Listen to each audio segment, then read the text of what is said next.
வணக்கம் நண்பர்களே, welcome to let's play fantasy YouTube channel. நீங்க நம்ம யூடியூப் சேனலுக்கு புது நண்பரா இருந்தீங்கன்னா மறக்காம நம்ம யூடியூப் சேனலை சப்ஸ்கிரைப் பண்ணிக்கோங்க, சப்போர்ட் பண்ணுங்க. அண்ட் பக்கத்துல இருக்கக்கூடிய பெல் ஐகானை கிளிக் பண்ணிக்கோங்க. அப்பதான் நம்ம எப்ப வீடியோ போட்டாலும் உங்களால உடனடியா நம்ம வீடியோக்களை பார்க்க முடியும். இன்னைக்கு நம்ம என்ன மேட்சுக்கான ப்ரெடிக்ஷன் பார்க்க போறோம் அப்படின்னா, India versus south Africa last மற்றும் 4வது T20 மேட்சுக்கான ப்ரெடிக்ஷன் தான் நம்ம இப்போ பார்க்க போகிறோம். அண்ட் நம்மளுடைய டெலகிராம் சேனல்ல ஜாயின் பண்ணல அப்படின்னா மறக்காம ஜாயின் பண்ணிக்கோங்க. உங்களுக்கு தேவையான எல்லா அப்டேட்டுமே நம்ம டெலகிராம் சேனல்ல கொடுக்குறோம். பிச்சோட வியூ, பிச்சோட பவுண்டரி லைன், பிச்சோட ரிப்போர்ட், மேட்ச் ஸ்டார்ட் ஆகிறதுக்கு முன்னாடியே நம்ம எல்லாமே தெளிவா உங்களுக்கு புரியும்படியா நம்ம கொடுத்துட்டு இருக்கோம். மறக்காம நம்ம டெலகிராம்ல ஜாயின் பண்ணிக்கோங்க. லிங்க் டிஸ்கிரிப்ஷன் பாக்ஸ்ல இருக்குது. அதே போல நீங்க இன்னமும் நம்மளுடைய ஃபேண்டசி XL11 ஆப்ல ஜாயின் பண்ணல அப்படின்னா மறக்காம ஜாயின் பண்ணிக்கோங்க. ஸோ இதுல ஒரு பெரிய பிளஸ் என்னன்னு பாத்தீங்கன்னா, நீங்க என்ட்ரி ஃபீஸ் வைஸா நீங்க கம்பேர் பண்ணி பார்க்கலாம். அதே போல உங்களுக்கு இதுல பாட்டோ எல்லாருமே ரியல் யூசர் தான். உங்களை ஏமாத்துற மாதிரி எந்த ஒரு செயலும் இது வரைக்கும் நடக்கல. அதனால நான் கண்டிப்பா உங்களுக்கு இதுல நீங்க பிளே பண்ணுங்கன்னு சொல்லுவேன். அதே போல முக்கியமான மேட்ச், நீங்க லாஸ்ட் T20 மேட்ச் எடுத்துக்கிட்டீங்கன்னா கூட 10,000 ரூபாய் மதிப்புல ஃப்ரீ கிவ்வே கொடுத்தாங்க. அதே போல முக்கியமான மேட்சஸ்லாம் அவங்க கொடுப்பாங்க, அதை பயன்படுத்திக்கோங்க. போனஸ் லீக்னு சொல்லி கம்ப்ளீட்டா உங்களுடைய போனஸ் அமௌண்ட்டை கழிக்கிற மாதிரியான லீக்லாம் வைக்கிறாங்க. குறிப்பா கபடி யாராச்சும் விளாடணும் அப்படிலாம் நினைச்சீங்கன்னா இதுல மிஸ் பண்ணிடாதீங்க. ஏன்னா 5% தான் கமிஷனு. மற்ற ஆப்லாம் 15ல இருந்து 20 வரைக்கும் வைக்கிறாங்க. இதுல வெறும் 5% தான் வச்சிருக்காங்க. ரொம்ப உங்களுக்கு சேவ் ஆகும். அதே போல GST TDS எதுவுமே கிடையாது. இன்ஸ்டன்ட் வித்ட்ராவல் அவைலபிளா இருக்கு. எல்லா ஃபியூச்சருமே இருக்கு. நான் சொன்னதுக்காக ஒரு டைம் நீங்க ஜாயின் பண்ணி பாருங்க. கண்டிப்பா ஜாயின் பண்ணுங்க. உங்களுக்கு ரொம்பவே இந்த ரீசெண்ட் டைம்ஸ்ல ஒரு பிரோஜனமான ஒரு ஃபேண்டசி ஆப்பா இருக்கும்னு என்னால ஷுவரா சொல்ல முடியும். Investment leaderboard, serious leaderboard, அது எல்லாமே பக்காவா கொடுத்துட்டு இருக்காங்க. மற்ற ஆப் மாதிரி ஏமாத்தாம கரெக்டா சொன்ன டேட்ல உங்களுக்கு ப்ராடக்ட் டெலிவரி பண்றது, ஆட் பண்றது உங்க அக்கௌண்ட்லயே அதெல்லாம் கரெக்டா பண்ணிட்டு இருக்காங்க. ஸோ ஜாயின் பண்ணாதவங்க ஜாயின் பண்ணிக்கோங்க. லிங்க் டிஸ்கிரிப்ஷன் பாக்ஸ்ல இருக்குது.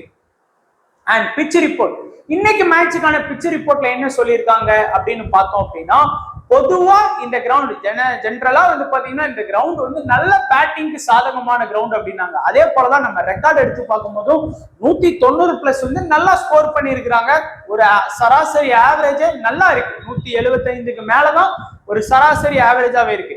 ஆனா என்னதான் பேட்டிங் கிரவுண்டா இருந்தாலும் இந்த சவுத் ஆப்பிரிக்கா பிச்சுன்னு வந்துட்டுனா அங்க பவுலிங்னு ஒரு இம்பார்ட்டன்ட் இருக்கும். அதனால பவுலிங்கும் கொஞ்சம் சாதகமா இருக்கும் அப்படிங்கிற மாதிரி சொல்லியிருக்காங்க.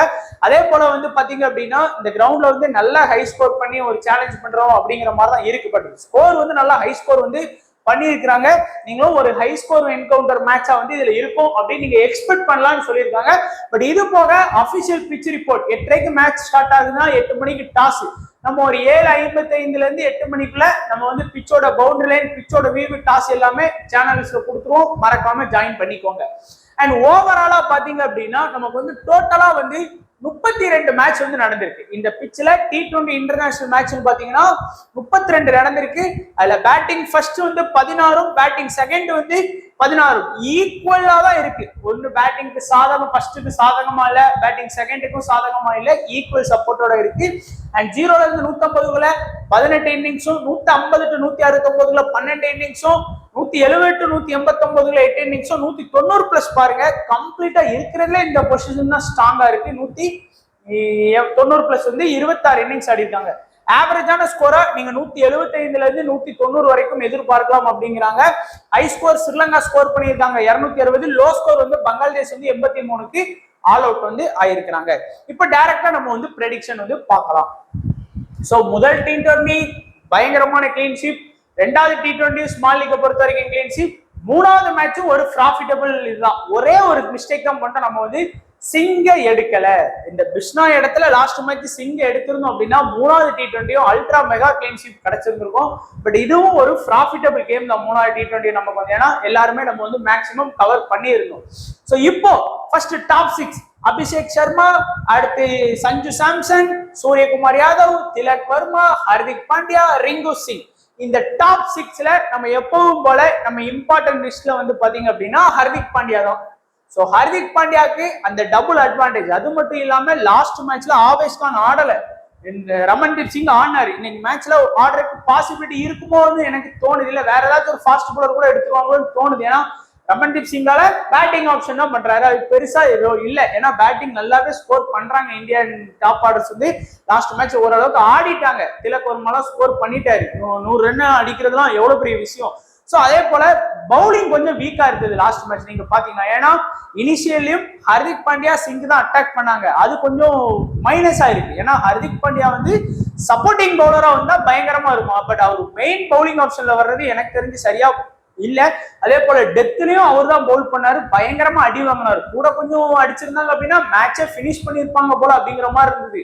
அதனால அந்த இடத்துல எடுத்துட்டு வர்றதுக்கு ஆவேஷ் கான் சரியா இருப்பாரோ இல்ல வேற ஏதாச்சும் ஒரு பவுலர் கூட எடுத்துட்டு வரலாம். பட் இருந்தாலும் ஹர்திக் பாண்டியாக்கு அந்த டபுள் ஆப்ஷன் இருக்கிறதுனால நம்மளுடைய இந்த டாப் 6ல முதல் இம்பார்ட்டன்ட் வந்து ஹர்திக் பாண்டியாக்கு போலாம். இரண்டாவது சஞ்சு சாம்சன் வந்து முதல் மேட்ச் செஞ்சுரி ஸ்கோர் பண்ணாரு. இரண்டாவது மூணாவது T20ல பிளாப், 2-3 பிளாப், டக் அவுட். ஆனா இந்த மேட்ச்ல நல்லா ஒரு ஸ்கோர் பண்ணி கொடுக்கறதுக்கான பாசிபிலிட்டி இருக்கு. பிளஸ் விக்கெட் கீப்பர் அப்படிங்கிற ஒரு அட்வான்டேஜ் இருக்கு அவர்கிட்ட. அதனாலே வந்து பாத்தீங்கன்னா நான் வந்து சஞ்சு சாம்சனுக்கு வந்து கண்டிப்பா இம்பார்ட்டன்ஸ் எடுத்துட்டு போறதுல தப்பே கிடையாது இந்த டாப் 6ல. மூணாவதா பாத்தீங்க அப்படின்னா இப்போ வந்து கொஞ்சம் மேட்ச் வந்து கொஞ்சம் இதாயிட்டு. அதாவது மூணாவது ஆப்ஷன்ல நிறைய பேர் வந்து அபிஷேக் சர்மாவை எடுக்கிறாங்க. நிறைய பேர் வந்து சூரியகுமார் யாதவுக்கு இம்பார்ட்டன்ஸ் கொடுக்குறாங்க. இன்னும் ஒரு சில பேர் வந்து திலக் வர்மாக்கு இம்பார்ட்டன்ஸ் கொடுக்குறாங்க. ஸோ நிறைய பேர் ஃபர்ஸ்ட் T20 ஆரம்பிக்கும் போது சூரியகுமார் யாதவோட செலக்டட் பெர்சன்டேஜ் 90+. இரண்டாவது மேட்சோட சூரியகுமார் யாதவோட செலக்டட் பெர்சன்டேஜ் வந்து பாத்தீங்கன்னா 80+. மூணாவது T20 நடக்கும்போது பாத்தீங்கன்னா 70+க்கு வந்து இப்போ 50+க்கு வந்துட்டாரு. ஏன்னா திலக் வர்மா அபிஷேக் சர்மா லாஸ்ட் மேட்ச் நல்லா ஸ்கோர் பண்ணதுனால நிறைய பேர் சூரியகுமார் யாதவுக்கு இம்பார்ட்டன்ஸ் கொடுக்கறத கம்மி பண்ணிட்டாங்க. ஆனால் என்ன பொறுத்த வரைக்கும் என்னதான் இருந்தாலும் சூர்யா வந்து ஆடினார்னா குறையாம ஒரு 40+ பாயிண்ட்ஸ் 50+ பாயிண்ட் ஆடி கொடுத்துருவாரு, நம்பிக்கை இருக்கு. பேட்டிங் பிச்சுன்னு வேற சொல்லியிருக்காங்க. ஒரு சில 2 மேட்ச் ஃபிளாப் ஆனாலும் அதே மாதிரிதான் ஆகணும் கிடையாது. சஞ்சு சாம்சன் அதே மாதிரிதான் தொடர்ந்து 2 ஃபிளாப்னா 3ஆம் மேட்ச் டக்ல தான் போறேன்னா கண்டிப்பா கிடையாது. ஸ்கோர் பண்றதுக்கு வாய்ப்புகள் இருக்கு. அதனால என்ன பொறுத்த வரைக்கும் இந்த ஹர்திக்கு, சூரியகுமார் யாதவ், சஞ்சு சாம்சன் இந்த 3 பேர் இம்பார்ட்டன்ட். ஒண்ணு அபிஷேக் சர்மா எப்பவும் சொல்ற மாதிரி, இல்ல அப்படின்னா திலக் வர்மா. நான் லாஸ்ட் மேட்ச் சொன்னேன் அபிஷேக் சர்மா நல்லா ஸ்கோர் பண்றதுக்கு வாய்ப்பு இருக்கு, திலக்கும் பண்றதுக்கு வாய்ப்பு இருக்கு. திலக் வந்து கன்சிஸ்டன்சி ஆடக்கூடிய பிளேயர். ஆனாலும் திலக் 100, அபிஷேக் சர்மா 50. நம்ம ஓரளவுக்கு கரெக்டா ப்ரெடிக்ட் பண்ணிருக்கோம்னு தான் தோணுது. லாஸ்ட் மேட்ச் நீங்க போய் எடுத்து பாருங்க. லாஸ்ட் மேட்ச் நம்மளோட ப்ரிவியூ வீடியோல யாரெல்லாம் கேம் சேஞ்சர் ஆப்ஷன் சொன்னோமோ அவங்க எல்லாம் நல்லா ஆடினாங்க. யாரெல்லாம் லோ பெர்சன்டேஜ்ல இருக்க பிளேயர் சொன்னோமோ அவங்க நல்லா ஆடினாங்க. யாரெல்லாம் ரிஸ்கா கேப்டன் வைஸ் கேப்டன் ஆப்ஷனா போங்க அப்படின்னு சொன்னோமோ அவங்களும் நல்லா ஆடி இருக்காங்க. ஸோ ப்ரிவியூ வீடியோ கண்டிப்பா உங்களுக்கு ஒரு 5% ஹெல்ப் பண்ணிருக்கோம் நான் நம்புறேன். ஸோ அபிஷேக் சர்மா அண்ட் திலக் வர்மா 2 பேர்ல இருந்து யாராச்சும் ஒருத்தரை வந்து நீங்க ப்ரிப்பேர் பண்ணுங்க. என்னோட ப்ரிஃபரன்ஸ் வந்து பாத்தீங்கன்னா அபிஷேக் சர்மா மோஸ்டா இருக்கும் நான் நம்புறேன். ஏன்னா திலக் வர்மா எனக்கு தெரிஞ்சு கன்சிஸ்டன்சியா ஆடுவார். இந்த மேட்ச் 100 அடிக்கிறதுக்கான பாசிபிலிட்டி கம்மி தான். அதனால என்ன பொறுத்த வரைக்கும் ஹர்திக்கு, சூர்யா, சாம்சன், சர்மா, அபிஷேக் சர்மா இந்த 4 பேர் கொடுக்குறேன். ரிங்குவை பொறுத்த வரைக்கும் நம்ம எப்பவும் சொன்ன போலதான் பேட்டிங் ஆர்டர் கீழே தான் கிடைக்கும். பிரஷர் மிஞ்சு போனா ஒரு 10 பால்ல இருந்து 15 பால் வரைக்கும் ஃபேஸ் பண்ணுவார். அதுல எவ்வளவு ஸ்கோர் பண்ணிட முடியும்? ஒரு 200 ரன் ரேட்ல அடிச்சாலும் ஒரு 30 ரன் தான் ஸ்கோர் பண்ண முடியும். அதுக்கு ஒரு பவுலர் எடுத்தோம்னா ஒரு விக்கெட் எடுத்தா முடிஞ்சு போச்சு. ரிங்குவோட இதை ஈக்குவல் பண்ணிடுவாங்க. என்னைக்காச்சும் இந்தியா ரொம்ப திணறி விக்கெட் டப்புன்னு விட்டா மட்டும்தான் அவரால் வந்து நல்லா ஸ்கோர் பண்ணி கொடுக்க முடியும். மற்றபடி 10ல ஒரு மேட்ச்ல 2 மேட்ச் தான் ரிங்குவால நம்ம வந்து ஹைஸ்ட் பாயிண்ட் வந்து எதிர்பார்க்க முடியும். அதே போல பவுலிங் ஆப்ஷன் பாத்தீங்கன்னா அக்சர் பட்டேல், சிங், ஆவேஷ் கான், பிஷ்னாயி, வருண் சக்கரவர்த்தி. இந்த மேட்ச் ஆவேஷ் கான் இடத்துல யார் ஆனாலுமே சிங் வந்து பாத்தீங்கன்னா இனிஷியல் அட்டாக் பண்ணுவாரு, டெத்ல அட்டாக் பண்ணுவாரு. ஒருவேளை இந்த இடத்துல ரமன்தீப் சிங் தான் இறக்குறாங்க அப்படின்னா ஹர்திக் பாண்டியா தான் சிங் கூட இனிஷியல் ஓவர் பவுல் பண்ணுவாரு, பிளஸ் டெத்லயும் அட்டாக் பண்ணுவாரு. பட் லாஸ்ட் மேட்ச் நல்லா அடி வாங்கினதுனால வேற ஏதாச்சும் ஒரு பவுலர் வந்து பார்ப்பாங்க அப்படின்னு எனக்கு தோணுது. ஏன்னா ஃபுல்லா பேட்டிங் ஆப்ஷன் எடுத்துட்டு வர்றது வேஸ்ட். ஏன்னா ஆல்ரெடி 6 பேட்டிங் ஆப்ஷன் இருக்கு. பிளஸ் 7வது ஒரு ரமன்தீப் சிங் தேவையா? அதுக்கு ஒரு பவுலிங் ஆப்ஷன் கூட போறது நல்லது. ஏன்னா இந்த பிச் வேற பேட்டிங் பிச் வேற சொல்லிட்டாங்க. ஸோ பவுலிங் தான் இம்பார்ட்டன்ட், கை கொடுக்கும் நமக்கு வின்னா தோல்வி அப்படிங்கிறது. இந்த மேட்ச் இந்தியா வின் பண்ணாங்க அப்படின்னா சீரீஸ் வின் பண்ணிடலாம். அதனால கொஞ்சம் முக்கியமான இதை தான் கருதுவாங்க. அதே போல மற்றபடி பாத்தீங்கன்னா சிங்குக்கு வந்து கண்டிப்பா இம்பார்ட்டன்ஸ் கொடுங்க. ஏன்னா நான் லாஸ்ட் மேட்ச் நான் நினைச்சேன், ஆனா சரி விஷ்ணாய்க்கு பிச்சு ரிப்போர்ட்டா கொஞ்சம் நம்பிட்டேன். பிச்சு ரிப்போர்ட்ல வந்து ஸ்பின்னுக்கு வந்து போக போக சப்போர்ட் கிடைக்குனாங்க. ஸோ அதை நம்பினேன். பட் சிங்க வந்து 3 விக்கெட் எடுத்தாரு. அட்லீஸ்ட் 1 விக்கெட் விஷ்ணா எடுத்து கொடுத்திருந்தா கூட நம்ம வின் பண்ணிருக்கலாம். அதே போல வருண் சக்கரவர்த்திக்கு வந்து கண்டிப்பா இம்பார்ட்டன்ஸ் கொடுத்துக்கோங்க. ஏன்னா வருண் சக்கரவர்த்தியும் மினிமம் 2 விக்கெட் அந்த மாதிரி எடுத்து கொடுக்கக்கூடிய ஒரு பிளேயரா தான் இருக்கிறாரு. அக்சர் பட்டேலுக்கு வந்து பாத்தீங்கன்னா நம்ம எப்போ சொல்ற மாதிரி அந்த பேட்டிங் அட்வான்டேஜ் வந்து இருக்கு. லாஸ்ட் மேட்ச் கூட வந்தது. அதே போல ஒரு விக்கெட் லாஸ்ட் மேட்ச் ஸ்கோர் பண்ணி கொடுத்தாரு, ஒரு கேட்ச் பண்ணாரு. அதனால கொஞ்சம் அக்சர் பட்டேலுக்கும் வந்து நம்ம இம்பார்ட்டன்ஸ் போய்க்கலாம். ஸோ பவுலிங் ஆப்ஷனை பொறுத்த வரைக்கும் அக்சர் பட்டேல், சிங்கு, அதுக்கு அடுத்தபடியா வருண் சக்கரவர்த்தி. நீங்க 4வது ஆப்ஷன்ல போக்கஸ் பண்ணணும்னா நீங்க வந்து பிஷ்னாய் கூட நீங்க கண்டிப்பா எடுக்கிறதா இருந்தா எடுத்துக்கோங்க, அது உங்களுடைய விருப்பம். ஏன்னா பிஷ்னாய் வந்து நான் ஏற்கனவே சொல்லியிருக்கேன், விக்கெட் எடுத்தா பயங்கரமா 3 விக்கெட் 2 விக்கெட் எடுப்பாரு, இல்லைன்னா விக்கெட்டே எடுக்க மாட்டாரு. அதே மாதிரி தான் லாஸ்ட் மேட்ச் விக்கெட்டே எடுக்கல, பட் 4 ஓவர் நல்லாவே பண்ணாரு, எக்கனாமி மெயின்டைன் பண்ணி நல்லாவே பவுலிங் பண்ணி கொடுத்தாரு. அதையும் ஞாபகம் இருக்கட்டும். ஸோ அவ்வளவுதான் இந்தியா டீமை பொறுத்த வரைக்கும் நம்மளுடைய ப்ரெடிக்ஷன். சவுத் ஆப்பிரிக்காவுக்கு போயிடலாம். சவுத் ஆப்பிரிக்கா ஊருக்கு இல்ல, ப்ரெடிக்ஷனுக்கு போயிடலாம். ஸோ இப்போ சவுத் ஆப்பிரிக்காவும் நல்லா தான் ஆடினாங்க. லாஸ்ட் மேட்ச் ஒரு 200+ டார்கெட்டாலும் அவங்களும் 200+ அடிச்சாங்க. ஒரு 8 ரன் வித்தியாசத்துல தான் தோத்தாங்க. ஸோ ஃபர்ஸ்ட் வந்து பாத்தீங்கன்னா ரிக்லட்டன், அடுத்து Reeza Hendricks, Markram, Stubbs, Klaasen, Miller. இந்த டாப் 6ல மார்க்ரம் வந்து ஒரு அட்வான்டேஜ் இருக்கு. என்ன அட்வான்டேஜ்? 2 ஓவர் பவுல் பண்றதுக்கான அட்வான்டேஜ் இருக்கு. பிளஸ் அவர்கிட்ட ஒரு லைட்டா ஒரு பேட்டிங் அட்வான்டேஜ், ஒரு 30+ ரன் 40+ ஃபேண்டசி பாயிண்ட் வந்து ஈஸியா மார்க்ரமால வாங்கி கொடுக்க முடியும். வேற யாருக்குமே அந்த அட்வான்டேஜ் இல்லை. அதுக்கு அடுத்தபடியா Klaasen, wicket keeper. Last match யாரெல்லாம் நோட் பண்ணீங்க? கிளாசன் வந்து பிஃபோர் அவர் வந்து 2வது பேட்டிங் வர்றதுக்கு முன்னாடியே 28 பாயிண்டோட வந்தாரு. எப்படி? அதுக்கு முன்னாடியே பேட்டிங் பண்ணாரா? கண்டிப்பா கிடையாது. அதுதான் அந்த அட்வான்டேஜ். லாஸ்ட் மேட்ச் ஒரு 24 பாயிண்ட் கிட்ட அவருக்கு வந்து இந்த ஃபீல்டிங்லேயே கிடைச்சது, கேட்ச் பிடிச்சது அதுல. அப்போ ஒரு ரிக்லட்டன் ஒரு 20 ரன் ஸ்கோர் பண்றதா அதுலயே அவர் பினிஷ் பண்ணிடுறாரு. அதனாலதான் இந்த மாதிரியான விக்கெட் கீப்பர் ஆப்ஷனுக்கும் நீங்க வந்து கண்டிப்பா இம்பார்ட்டன்ஸ் கொடுக்கணும். So Markram and Klaasen perfect importance கொடுக்கக்கூடிய பிளேயர். அதுக்கு அடுத்தபடியா பாத்தீங்கன்னா நீங்க ரிக்லட்டனுக்கு போகலாம், ரீசா ஹெண்ட்ரிக்ஸ்க்கு போகலாம், டப்ஸுக்கு போகலாம், மில்லருக்கு போகலாம். என்ன பொறுத்த வரைக்கும் மில்லரை கூட இந்த 4 பேர் ரேஸ்ல இருந்து கொஞ்சம் தூக்கி விட்டுறலாம். ஏன்னா இந்த 4 பேர் ரேஸ் தேவையில்லை, இந்த 3 பேர் போதும். டப்ஸா, ரீசா ஹெண்ட்ரிக்ஸா, ரிக்லட்டன். அதே மாதிரி ரிக்லட்டனுக்கு லாஸ்ட் மேட்ச் வந்து ஹர்திக் பாண்டியா ஓவர்ல, நம்ம கேப்டன் ஓவர்ல 2வது ஓவர், ஃபர்ஸ்ட் ஓவர் சிங், 2வது ஓவர்ல அக்சர் பட்டேல் ஒரு அழகான கேட்சை வந்து மிஸ் பண்ணாரு. ஸோ அதெல்லாம் ஃபேண்டசி தான். இதே தான் நிறைய பேர் பாத்தீங்க அப்படின்னா நம்ம கேப்டன் கையில கேட்ச் மிஸ் அப்படின்லாம் எடுத்து போடுவாங்க. நிறைய சேனல்ஸ் நம்ம ஹிந்திக்கார வடக்கன்ஸ்லாம் சும்மா ஒரு அவன் எடுத்த பிளேயர் ஏதாச்சும் ஒரு மிஸ் பண்ணிட்டாங்க அப்படின்னா உடனே எடுத்து போட்டு பாத்தீங்களா நான் கரெக்டா தான் ப்ரெடிக்ட் பண்ணியிருக்கேன். ஆனா அப்படிலாம் கிடையாது.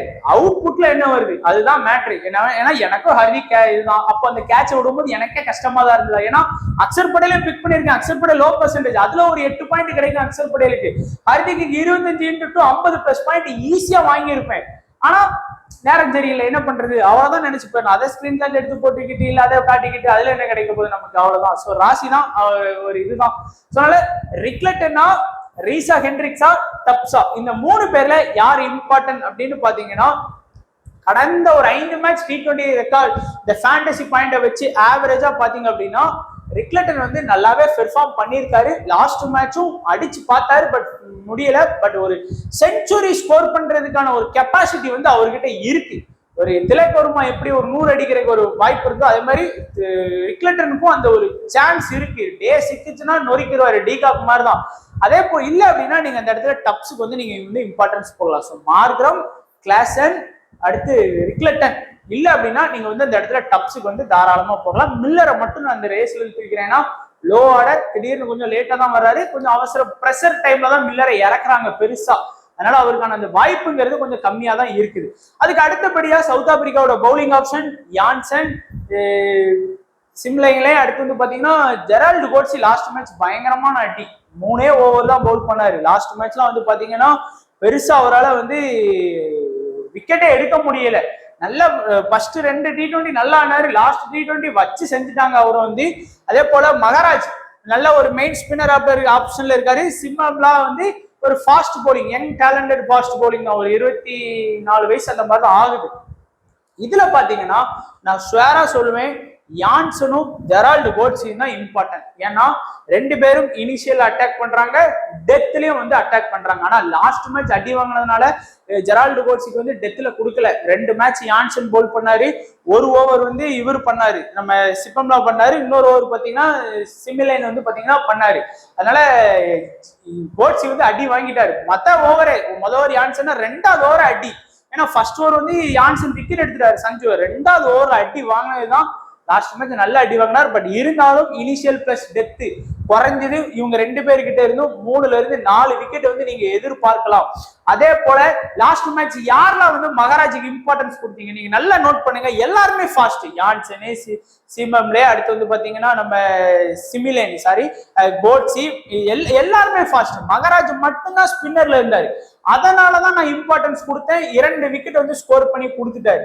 ஒரு நல்ல ஒரு ஆப்ஷனா நமக்கு இருந்தாரு. ஏன்னா யாருமே ஸ்பின்னில் இருக்கும் போது ஒரு மெயின் ஸ்பின்னர் இருந்தாருன்னா கண்டிப்பா ஒரு விக்கெட் எடுப்பாரு நான் நினைச்சேன். அதே போல 2 விக்கெட் எடுத்து கொடுத்தாரு. அதே போல இன்னைக்கு இருந்தது அப்படின்னா நீங்க வந்து வேற எதுக்கும் போக்கஸ் பண்ணுவோம்னா யான்சன், போட்சி அண்ட் மகாராஜ். யான்சனுக்கு மத்த ஒரு அட்வான்டேஜ், பேட்டிங் அட்வான்டேஜ் நம்ம தெளிவா சொன்னோம். ஒரு 15 ரன் அடிச்சா கூட யூஸ்ஃபுல் அப்படின்னு. லாஸ்ட் மேட்ச் ஹர்திக் ஓவர் எப்படி அடிச்சார் அப்படிங்கிறது உங்களுக்கு தெரியும். அதனால யான்சன் ரொம்ப இம்பார்ட்டன்ட். போட்சியும் எடுங்க. லாஸ்ட் மேட்ச் ஃபிளாப் அப்படிங்கிறதுனால ஒன்னும் கெட்டு போயிருதுல விக்கெட் எடுப்பாரு. அந்த 3-4 விக்கெட் வந்து அந்த 2 பேரும் எடுப்பாங்க. அடுத்து சிமிலேன் ஆர் சிபாம்லா, இந்த 2 பேர்ல யாராச்சும் ஒருத்தரை வேணா நீங்க வந்து போக்கஸ் பண்ணிக்கலாம். அது உங்களுடைய விருப்பம். பட் மகாராஜ் மட்டும்தான் மெயின் ஸ்பின்னரா இருந்தாருன்னா எடுத்துக்கோங்க. ஒருவேளை பீட்டர் உள்ள வந்தாருன்னா மகாராஜுக்கு பெருசா இம்பார்ட்டன்ஸ் கொடுக்க வேண்டாம். பட் மெயின் ஒரே ஒரு ஸ்பின்னரா இருந்தாருன்னா மகாராஜுக்கு வந்து கண்டிப்பா இம்பார்ட்டன்ஸ் வந்து கொடுத்துக்கோங்க. இப்போ நம்ம வந்து டிஃபரன்ஷியேட் பண்ணி ப்ரெடிக்ட் பண்ணலாம் 4வது T20க்கு. டபுள் ஆப்ஷன்ல எப்பவும் சொல்ற போலதான் ஹார்திக் பாண்டியா, அக்சர் பட்டேல், மார்க்ரம், யான்சன் 4 பேருமே முக்கியமான இதுல இருக்கிறாங்க. 4 பேருமே லாஸ்ட் மேட்ச்ல 50+ ஃபேண்டசி பாயிண்ட கடந்துட்டாங்க ஆல்மோஸ்ட். ஹார்திக் நல்லா ஆடினாரு, அக்சர் பட்டேல் நல்லா இது பண்ணாரு, மார்க்ரம் 2 ஓவர் பவுல் பண்ணி 28 ரன்னுக்குள்ள அடிச்சாலும் அந்த பவுலிங் ஆப்ஷன் இருக்கு. யான்சன் பேட்டிங்ல மாஸ் காட்டினாரு, பவுலிங்ல லாஸ்ட் மேட்ச் வந்து மாஸ் காட்டி விட்டாரு. அதுக்கு அடுத்து லாஸ்ட் 5 மேட்ச்ல பெஸ்ட் பிளேயர்ஸ் அந்த ஃபேண்டசில ஒரு ஆவரேஜா வந்தது யாரெல்லாம் அப்படின்னு பார்த்தோம் அப்படின்னா வருண் சக்கரவர்த்தி எல்லா மேட்சும் விக்கெட் எடுத்து கொடுத்துட்டு இருக்காரு. அதே போல யான்சன் பேட்டிங் பிளஸ் போலிங் பண்ணி கொடுத்துட்டு இருக்காரு. திலக் வர்மா வந்து லாஸ்ட் மேட்ச் வந்து பயங்கரமா ஸ்கோர் பண்ணதுனால அந்த டாப் 6ல வந்து பாத்தீங்கன்னா வந்துட்டாரு. சஞ்சு சாம்சன் ஏன்னா பங்களாதேஷ்ல ஒரு 100, இங்க ஒரு 100, அதுலயே வந்து பாத்தீங்கன்னா பெஸ்ட் ஃபேண்டசி பாயிண்ட்ல வந்துட்டாரு. சிங் ஏன்னா இனிஷியல்ல பவுல் பண்ணி டெத்ல பவுல் பண்ணி 1 விக்கெட் 2 விக்கெட் எடுத்து மேட்ச் சராசரியா 50 எடுக்கிறாரு. அடுத்து ரிக்லெட்டர், இதுதான் நீங்க நோட் பண்ணணும். சோ நீங்க இந்த 6 பேரை பாத்தீங்க அப்படின்னா ஆல்மோஸ்ட் வந்து இந்தியன் பிளேயர்ஸ் தான். 6ல 4 பேர் வந்து இந்தியா தான். சோ வருண் சக்கரவர்த்தி, திலக் வர்மா, சஞ்சு சாம்சன், நம்மளுடைய சிங், இங்க யான்சன், ரிக்லெட்டன் இந்த 2 பேருமே சவுத் ஆப்பிரிக்கால கொஞ்சம் போக்கஸ் பண்ணுங்க. அதனாலதான் நான் வந்து டப்ஸா, ரீசாவா, ரிக்லெட்டனா அப்படிங்கும் போது ரிக்லெட்டனை சூஸ் பண்ணேன். ஏன்னா லாஸ்ட் ஒரு ரெக்கார்டை வச்சு பார்க்கும்போது அவர் நல்லா ஆடி இருக்காரு அப்படிங்கிற மாதிரி தோணுது. அதனால இந்த 6 பேரையும் உங்களுடைய டீம், அது நீங்க ஸ்மால் லீக் போட்டாலும் சரி, மினி லீக் போட்டாலும் சரி, கிராண்ட் லீக் போட்டாலும் சரி, இம்பார்ட்டன்ஸ் கொடுத்துருக்கீங்களா அப்படின்னு செக் பண்ணிக்கோங்க. அதுக்கு அடுத்தபடியா கேம் சேஞ்சர் ஆப்ஷன்ல இன்னைக்கு Axar Patel, Rickelton, Klaasen, Markram same ஆப்ஷனோட தான் போறேன். ஏன்னா ஒரு மேட்ச்களும் டிஃப்ரெண்டாலாம் ப்ரெடிக்ட் பண்ண போறது இல்லை. இது என்ன ஒரு வேர்ல்டு கப்னா நம்ம வந்து ஆப்போனன்ட் டீம் வேற அப்படிங்கும்போது நம்ம மாத்தி கொடுக்கலாம். ஒரு இந்தியா ஆஸ்திரேலியாவில் ஆடுது, அடுத்து இந்தியா இங்கிலாந்து ஆடுது, நம்ம மாத்தலாம். பட் இது வந்து பெருசா ஒன்றும் மாத்திரக்கு இல்லை. லாஸ்ட் மேட்ச் இதே மாதிரி தான் கொடுத்தோம். கிளாசன் நல்லா ஆடினாரு, அக்சர் பட்டேல் 50+ பாயிண்ட் ஆடி கொடுத்தாங்க. பட் இதே போதும். கேம் சேஞ்சர் ஆப்ஷனா நீங்க இந்த 4 பேரை வந்து போக்கஸ் பண்ணிக்கிறது நல்லது. அதே போல லோ பெர்சன்டேஜ்ல இருக்கக்கூடிய நல்ல பிளேயர்ஸ் அப்படின்னு பாத்தீங்கன்னா அபிஷேக் சர்மா ஓரளவுக்கு ஓகே தான். ஒரு 30+ ரன் அடிச்சிட்டாருனாலே வந்துருவாரு. அதே போல சிபம்லா, சோ அவரு வந்து பாத்தீங்க அப்படின்னா ஒரு நல்ல ஃபாஸ்ட்ல இருக்கிறாரு. லாஸ்ட் மேட்ச் கோட்சி அடி வாங்கினதுனால டெத்ல எல்லாம் ஓவர் பண்ணாரு. அதே போல இனிஷியலும் ஓவர் பண்ணாரு. அதனால அவரை வந்து நீங்க போக்கஸ் பண்ணிக்கோங்க. அதே போல Maharaj main primary spinner option அவர் மட்டும் இருந்தாருன்னா அவருக்கு இம்பார்ட்டன்ஸ் வந்து கண்டிப்பா நீங்க தைரியமா நீங்க வந்து கொடுக்கலாம். சூரியகுமார் யாதவ் ஏன்னா முதல் மேட்ச் வந்து 90, அடுத்து 80, 70, இப்போ 50 கிட்ட வந்துட்டாரு. 55% செலக்டே பண்ணியிருக்காங்க. அதனால லோ பெர்சன்டேஜ்ல இருக்கக்கூடிய நல்ல பிளேயர் ஆப்ஷன் தான் நான் சூர்யாவை வந்து கண்டிப்பா சொல்லுவேன். அதுக்கு அடுத்து பார்த்தோம் அப்படின்னா ஓவர் ஆப்ஷன் பாத்தீங்கன்னா சிங், ஹர்திக் பாண்டியா இவங்க தான் இந்தியால இனிஷியல் பிளஸ் டெத்ல அட்டாக் பண்றாங்க. ஒருவேளை ஆவேஸ் கான் இல்ல அந்த இடத்துல யாராச்சும் ஒரு ஃபாஸ்ட் போலர் வந்தாங்கன்னா கண்டிப்பா அவங்க தான் சிங் கூட சேர்ந்து இனிஷியல் பிளஸ் டெத் வந்து அட்டாக் பண்ணுவாங்க. அதே போல இங்க வந்து யான்சன், கோட்சி தான் இனிஷியல் பிளஸ் டெத் அட்டாக் பண்ணுவாங்க.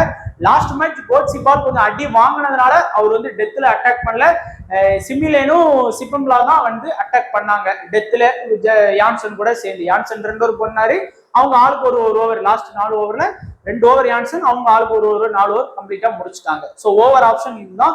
சேஃபான கேப்டன் வைஸ் கேப்டன் பாத்தீங்க அப்படின்னா ஹர்திக் பாண்டியா ஃபர்ஸ்ட் மேட்ச் சொன்னதுதான், 2வது மேட்ச் சொன்னதுதான், 3வது மேட்ச் சொன்னதுதான், 4வது மேட்ச் சொல்றேன். மோஸ்டா ஹர்திக் பாண்டியா, யான்சன் இந்த ஆப்ஷன் தான். பட் நான் லாஸ்ட் மேட்ச்லயே சொன்னேன் ஏன் நீங்க யான்சனை கேப்டனா போட்டுட்டு ஹர்திக்கை வந்து வைஸ் கேப்டனா போடக்கூடாது அப்படிங்கிற மாதிரி நான் சொன்னேன். அப்படி எத்தனை பேர் ட்ரை பண்ணீங்கன்னு தெரியல. பட் சேஃபா போனதுன்னா நீங்க ஹர்திக்கை கேப்டனா போட்டு வைஸ் கேப்டன் யான்சனா போடுறதுல தப்பு கிடையாது. கொஞ்சம் ரிஸ்க் எடுக்க நினைச்சீங்கன்னா யான்சனை கேப்டனா போட்டுட்டு ஹர்திக்கை வைஸ் கேப்டனா போடலாம். இல்ல நான் வந்து ரிஸ்க் இன்னைக்கு நல்லா எடுக்கணும்பா அப்படின்னு நினைச்சீங்கன்னா இந்த சூர்யாவை வந்து நீங்க வந்து வீசியா ட்ரை பண்ணி பார்க்கலாம். வேணும்னா யான்சனை கேப்டனா போட்டு சூர்யா வைஸ் கேப்டன், இல்ல ஹர்திக்கை கேப்டனா போட்டு சூர்யா வைஸ் கேப்டன், அந்த மாதிரி கூட நீங்க வந்து ஃபோக்கஸ் பண்ணி பாருங்க. அது உங்களோட விருப்பம். பட் 4 பேருமே பெஸ்ட் ஆப்ஷன் தான். ரிஸ்கான கேப்டன் வைஸ் கேப்டன் ஆப்ஷன்ல இன்னைக்கு நான் சஞ்சு சாம்சனை சொல்றேன். லாஸ்ட் மேட்ச்ல அபிஷேக் சர்மா அந்த இடத்துல சொல்லியிருந்தேன். மற்றபடி கிளாஸ் ட்ரை பண்ணலாம். வருண் சக்கரவர்த்தி, பிஷ்னாய் லாஸ்ட் மேட்ச் சொன்னதுதான். பிஷ்னாய் மட்டும் எக்ஸ்ட்ரா இது பண்ணியிருக்கோம். சஞ்சுவையும் பிஷ்னாயும் வந்து எக்ஸ்ட்ரா ஆட் பண்ணியிருக்கேன். ஏன்னா லாஸ்ட் மேட்ச்சுக்கு வந்து சரியா பெர்ஃபார்ம் பண்ணல அப்படின்னு சொல்லி சஞ்சுவையும் பிஷ்னாயும் பெருசா இந்தியா டீம்ல வந்து கவர் பண்ண மாட்டாங்க. நிறைய ஆப்போனன்ட் வந்து கொஞ்சம் ஃபோக்கஸ் கம்மி பண்ணுவாங்க. ஏன்னா 2 மேட்ச் டக் அவுட் சஞ்சு அப்படின்னு சொல்லி இம்பார்ட்டன்ஸ் கொடுக்க மாட்டாங்க. பட் நம்ம கொஞ்சம் இம்பார்ட்டன்ஸ் கொடுத்து பார்க்கணும். ஏன்னா அதுக்கு பேர் தானே ரிஸ்க்னு வச்சிருக்கோம். ஸோ ரிஸ்கான கேப்டன் வைஸ் கேப்டனா சஞ்சு, கிளாசனு, வருண் சக்கரவர்த்தி, பிஷ்னாய் வந்து கண்டிப்பா உங்களுடைய ஸ்மால் லீக்ல ட்ரை பண்ணணும்னு நினைச்சாலும் நீங்க ட்ரை பண்ணுங்க. மினி லீக், மெகா லீக்ல கண்டிப்பா ட்ரை பண்ணிக்கோங்க. ஸோ அவ்வளவுதான் நண்பா நம்மளுடைய prediction. So India versus south Africa match 4வது T20. இது வின் பண்ணா நம்ம கப்போட ஊருக்கு போகலாம். இல்லைன்னா இந்த சீரீஸை டிரா பண்ணிட்டு போவோம். ஸோ வீடியோ பார்த்த எல்லா நண்பர்களுக்கும் நன்றி. மறக்காம நம்ம வீடியோவை ஃபுல்லா லைக் பண்ணுங்க. லாஸ்ட் 3வது T20 மேட்சுக்கு நிறைய சப்போர்ட் பண்ணுங்க. அதை விட பல மடங்கு இந்த மேட்சுக்கு வந்து லைக் பண்ணி சப்போர்ட் பண்ணுங்க நண்பா. ஸோ வீடியோ கண்டிப்பா பயனுள்ளதா இருந்திருக்கும். வீடியோ பார்த்த எல்லா நண்பர்களுக்கும் நன்றி, வணக்கம். தேங்க்ஸ் ஃபார் வாட்சிங் நண்பா.